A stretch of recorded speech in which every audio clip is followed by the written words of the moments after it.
یعنی ثابت شدہ کلمہ، پکا کلمہ، نام مٹنے والا کلمہ، ہمیشہ رہنے والا کلمہ بھی ہے۔ سبحان اللہ، اتنے حدیث اور اتنے فضائل ہیں اس کے بارے میں۔ صحابی رسول حضرت ابو ہریرہ رضی اللہ تعالیٰ عنہ فرماتے ہیں، میں نے اللہ پاک کے آخری نبی رسول ہاشمی صلی اللہ تعالیٰ علیہ وسلم کی خدمت میں عرض کی، یہ بخاری شریف کی حدیث ہے کہ یا رسول اللہ صلی اللہ تعالیٰ علیہ وسلم، قیامت کے دن آپ کی شفاعت سے حصہ پانے والے خوش نصیب لوگ کون ہوں گے؟ فرمایا اے ابو ہریرہ، میرا گمان یہی تھا کہ تم سے پہلے مجھ سے کوئی یہ بات نہیں پوچھے گا۔ نبی پاک کو یہ بھی پتا تھا سوال کون پوچھے گا مجھ سے۔ فرمایا کیونکہ میں حدیث سننے کے معاملے میں تمہاری حرص کو جانتا ہوں۔ پھر فرمایا اے ابو ہریرہ، قیامت کے دن میری شفاعت پانے والا خوش نصیب وہ ہوگا جو سچے دل سے لا الہ الا اللہ کہے گا۔ ایک بار پھر پڑھ لیں، لا الہ الا اللہ محمد الرسول اللہ صلی اللہ تعالی علیہ وسلم صلی اللہ تعلم انہ لا الہ الا اللہ دخل الجنہ، یعنی جو اس حال میں مرا کہ وہ جانتا ہے اللہ پاک کے سوا کوئی عبادت کے لائق نہیں تو وہ جنت میں داخل ہوگا۔ ایک حدیث پاک میں ہے، پیارے آقا مکی مدنی مصطفیٰ صلی اللہ علیہ وسلم نے فرمایا ثمن الجنتی لا الہ الا اللہ۔ بڑی پیاری حدیث ہے، اتنی مختصر ہے مگر کیا پیاری بات فرما دی۔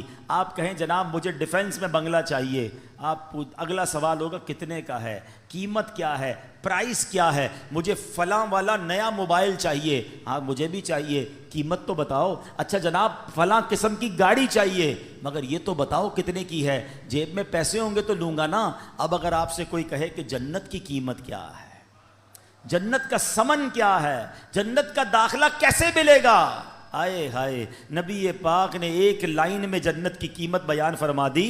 آقا فرماتے ثمن الجنہ لا الہ الا اللہ، آقا فرماتے جنت کی قیمت لا الہ الا اللہ۔ پھر پڑھ لو، لا الہ الا اللہ محمد الرسول اللہ صلی اللہ علیہ وسلم۔ ایک اور روایت میں ہے رسول اکرم نور مجسم صلی اللہ تعالی علیہ وسلم نے فرمایا مفاتیح الجنتی شہادت لا الہ الا اللہ، جنت کی چابیاں لا الہ الا اللہ کی گواہی دینا ہے۔ اللہ اکبر، سبحان اللہ، یہ ہے کلمہ طیبہ، یہ ہے سبحان اللہ کلمہ طیبہ کی برکتیں۔ سبحان رہے گا فیضان کلمہ طیبہ۔ اچھا اب یہاں بڑی خوبصورت بات علماء نے لکھی کہ کلمہ طیبہ کے فضائل تو بہت سارے ہیں لیکن اس کے تقاضے پورے کرنا بھی ضروری ہیں۔ فرمایا کہ حضرت زید بن ارقم رضی اللہ عنہ سے روایت ہے، رسول ذیشان مکی مدنی سلطان علیہ الصلوۃ والسلام نے فرمایا جس نے اخلاص کے ساتھ لا الہ الا اللہ کہا وہ جنت میں داخل ہوگا۔ صحابہ کرام نے عرض کی یا رسول اللہ صلی اللہ علیہ وسلم کلمہ طیبہ کا اخلاص کیا ہے؟ فرمایا یہ کہ بندہ اللہ پاک کی حرام کردہ چیزوں سے بچتا رہے۔ اب ایسا نہیں صرف لا الہ الا اللہ پڑھتا رہے بھائی جنت میں چلے جائیں گے۔ ایک مرتبہ حضرت وہاب بن منبہ رحمۃ اللہ تعالی کی خدمت میں عرض کیا گیا کیا کلمہ طیبہ جنت کی چابی نہیں ہے؟ فرمایا کیوں نہیں ہے؟ بالکل ہے، لیکن ہر چابی کے دندانے ہوتے ہیں نا، اگر تم ان دندانوں کے بغیر تالا کھولنا چاہو گے تو تالا نہیں کھلے گا۔ سبحان اللہ، کتنی پیاری مثال دے دی کہ کلمہ طیبہ جنت کی چابی ہے مگر اس کے دندانے کیا ہیں؟ نماز ہے، روزہ ہے، حج ہے، زکوٰۃ ہے، جو فرائض ہیں وہ اس کے تالے کی چابی کے دندانے ہیں۔ تو گویا کلمہ بھی پڑھنا ہے، نماز بھی پڑھنی ہے، روزے بھی رکھنے ہیں، فرض ہو جائے تو حج بھی کرنا ہے۔ چلو حج کے بارے میں بھی تھوڑی سی بات کر لوں کیونکہ حج کا سیزن آیا ہوا ہے۔ جناب بڑی تعداد میں وہ لوگ ہیں جن پر حج فرض ہو جاتا ہے مگر وہ حج نہیں کرتے۔ اس کو آسان نہ سمجھنا، جس طرح نماز فرض ہے نا، جس طرح روزہ فرض ہے۔ آپ کو پتہ ہے اسلام کے 5 پلر بچپن سے پڑھ رہے ہیں، 5 ارکان اسلام، اسکول میں تھے جب سے، مدرسے میں جب سے پڑھے، سب نے پڑھے ہوں گے۔ کون کون سے ہیں؟ نماز، روزہ، حج، زکوٰۃ اور توحید کا اقرار، کلمہ پاک پڑھنا۔ تو اب کلمہ تو پڑھ لیا، اچھا نماز کو اب بھی لوگ پکا فرض سمجھتے ہیں، بعض لوگ زکوٰۃ اور حج کو اتنی اہمیت نہیں دیتے، یہ بھی پلر ہے اسلام کا۔ اور حج نہ کرنا اب میں جو حدیث سنانے جا رہا ہوں نا وہ بڑی ہلا دینے والی ہے. حدیث پاک کا مضمون ہے, نبی پاک فرماتے ہیں جو کوئی شخص استطاعت کے باوجود, یعنی طاقت رکھتا ہے, پیسے بھی ہیں, گھر والوں کو بھی نان نفقہ دے سکتا ہے, ایسی صحت بھی ہے کہ حج کر سکے, استطاعت کے باوجود حج نہ کرے, آقا فرماتے مجھے کوئی پرواہ نہیں وہ عیسائی ہو کر مرے یا یہودی ہو کر مرے. یعنی معاذ اللہ اس کے ایمان پر خاتمہ نہ ہونے کا خوف ہے. لوگ کہتے ہیں یار بس حج کرنا ہے تو وہ ذرا بچی کی شادی کر لوں پھر کر لوں گا, وہ ذرا کاروبار سیٹ کر لوں پھر کر لوں گا, آج کل بڑی گرمی ہے, حج ذرا ٹھنڈ میں آئے گا نا پھر کر لوں گا. اور اللہ کے بندوں ہمیں نہیں پتہ ہم زندہ رہیں گے نہیں رہیں گے اگلے حج تک. کئی لوگ پچھلے حج میں ہمارے ساتھ تھے, اس بار نہیں ہیں. اگر فرض ہے تو دیر نہ کریں, اور اگر تم یہ سمجھتے ہو نا کہ 2-4 کام اٹکے ہوئے ہیں وہ ٹھیک ہو جائیں تو حج کروں گا, ارے تمہاری بھول ہے, وہاں چلے جاؤ, سارے کام ادھر سے ہی تو بن جاتے ہیں. بگڑے ہوئے بنتے ہیں سب کام مدینے میں, بٹتے ہیں جہاں بھر کے آلام مدینے میں. مشکل میں ہو تو جاؤ نا آقا کی دربار میں. اور لوگ کہتے تھوڑے پیسے, مطلب حج کے پیسے تو ہیں مگر اس سے زیادہ نہیں ہیں, وہ کم ہو جائیں گے. بھول ہے تمہاری. حدیث پاک سناتا ہوں جس کا مضمون ہے حج کرو غنی ہو جاؤ گے. ہاں حج کرنے سے مال میں بھی برکت ہو جاتی ہے, تو حج میں سستی نہیں. حج ایک ہی بار فرض ہے, ایک بار کر لیا پھر بار بار نہیں ہے.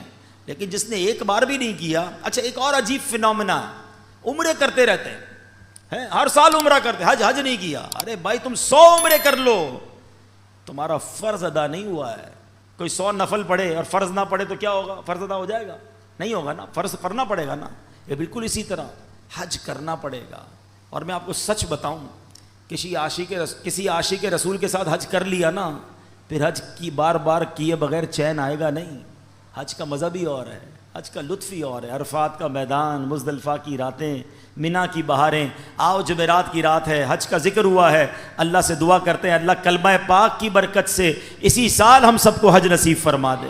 اے اللہ تیرے خزانوں میں کمی نہیں, ہمیں اسی سال تیرے گھر آ کر لبیک پڑھنا بھی نصیب فرما دے. میرے رب کے خزانوں میں کمی نہیں ہے, لیکن حج کرنے کی پکی نیت رکھو. اور اگر حج فرض ہو گیا تو اس کی تاخیر نہ کریں.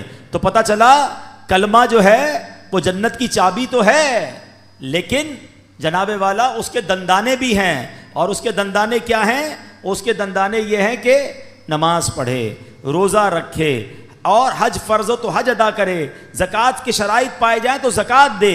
پھر دیکھیں انشاءاللہ یہ جنت کی چابی کیسے کام کرتی ہے. حضرت نوح علیہ السلام نے ایک بار اپنے بیٹے کو کمال کی نصیحت فرمائی. حضرت نوح علیہ السلام کا آخری وقت آ گیا.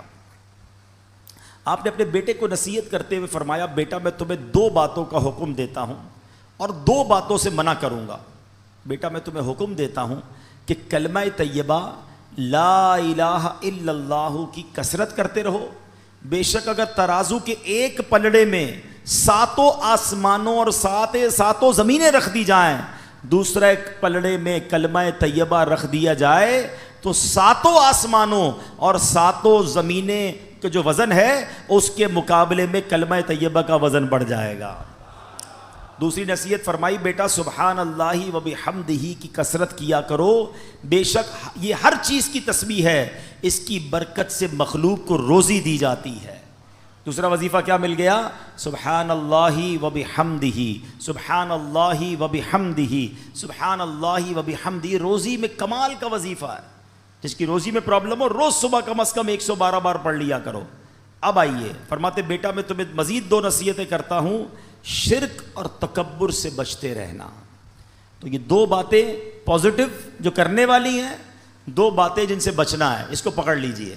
کلمہ پاک اور سبحان اللہ و بحمدہ کا ذکر کرنا ہے, اور شرک اور تکبر سے بچنا ہے. یہ حضرت نوح علیہ السلام کی سبحان اللہ وصیت بھی ہے اور شاندار نصیحت بھی ہے. اور سبحان اللہ کلمہ پاک کی ایک اور فضیلت سنیں. حضرت عبداللہ ابن عباس فرماتے ہیں دن اور رات میں کل 24 گھنٹے ہیں, اور کلمہ طیبہ کے حروف بھی 24 ہی ہیں.